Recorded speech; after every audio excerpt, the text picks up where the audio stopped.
حادثه‌ای که در مسکو شده گذشت، ما مردم خودکش هستیم. یا جوان‌هایی که در ترکیه پرانیدن، اینها تاجیک بودن. یک نفر تاجیک، یک نفر به نظرم روس می کدام میگی افغان نبود. ای جاهلی بی ادب، ای افغان‌های جاهلی بی ادب، شما جاهل بی ادب هستید، شما بی ادب هستید. ای افغانی جاهل، ای افغانی کبرا، ای جاهلی، ای کبرا، ای منافقین.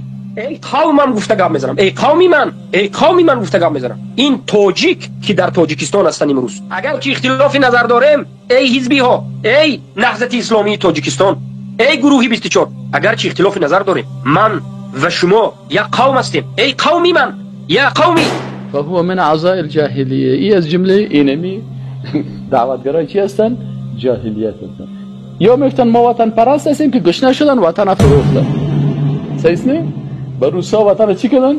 فروختن. مسلمان ها یک وطن داره، آنجا که دین ماست، آنجا وطن ماست. با اساس گپ انگلیس خی پیغمبر هم از کجا شد؟ از مکه و مدینه شد، خارجی شد دیگه. قرآن هم به زبان چی است؟ صحابه هم خارجی شد، قرآن هم خارجی شد، سنت هم خارجی شد، کلدی شد. متوجه هستین؟ اینال کسی که قوم پرستی، از این خاطر میگه کسی که نسب پرستی میکنه و منطقه پرستی میکنه و جنس پرستی میکنه که مثلا زبان پرست است، می زبان مسی قوم مسی قریم مسی منطقه مسی فلانی است، این کلش داخل میشه در چی؟ در اونمو ادعای جاهلیت که در اونجا بدن. اینال این قوم پرستی نقصش چی است؟ که انسان از صف ایمان خارج میکنه. قوم پرست مسلمان شده بوده نمیتونه. چرا سعی کنین؟ عن جبیر، حدیث ابو داود است، چی میگه؟ میگه عن جبیر ابن مطعم ان رسول الله صلی الله علیه و سلم قال لیس منا. رسول الله صلی الله علیه و سلم گفت لیس منا، از جمله ما نیست، یعنی دوست من نیست. رسول الله صلی الله علیه و سلم میگه امت من نیست، پیرو من نیست. فهمیدین یعنی کی نیست؟ میگه لیس منا من دعا الی عصبیه، هر کسی که مردم دعوت میکنه به طرف چی؟ به طرف تعصبات قومی و زبانی و منطقوی و این گپا. رسول الله صلی الله علیه و میگه لیس منا، این از جمله ما نیست. این فکر از این فکر جاهلیت است، اندیشه از این اندیشه جاهلیت است، این امت من نیست، پس این از جمله ما خارج است. وقتی که یک نفر از صف رسول الله صلی الله علیه و خارج شود، این خطرناک است. بسیاری کسا از صف پیغمبر، از صف دین، از امت رسول الله صلی الله علیه و خارج میشه. با چی خارج میشه؟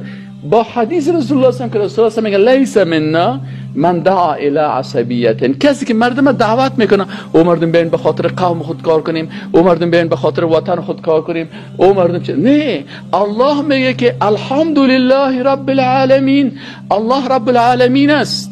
رسول الله صلی الله علیه و نگفته که ما به افغانستان یا ما به عربستان یا ما به فلانستان استانستان حال کشیدن. رسول الله صلی الله علیه و میگه که رحمتا للعالمین است و تمام سرزمین اسلامی کل از این وطن تو هست.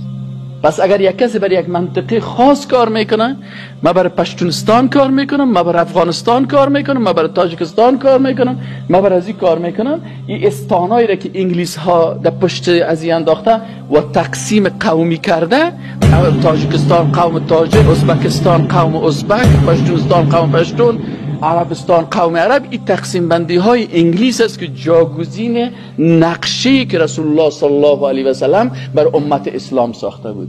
در نقشه رسول الله صلی الله علیه و سلم اینجا رنگ و زبان و قوم و نژاد یا نیست. از این خاطر وقتی که از بلال حبشی پرسان کردن که ابن من انت، گفتن تو پسر کی هستی؟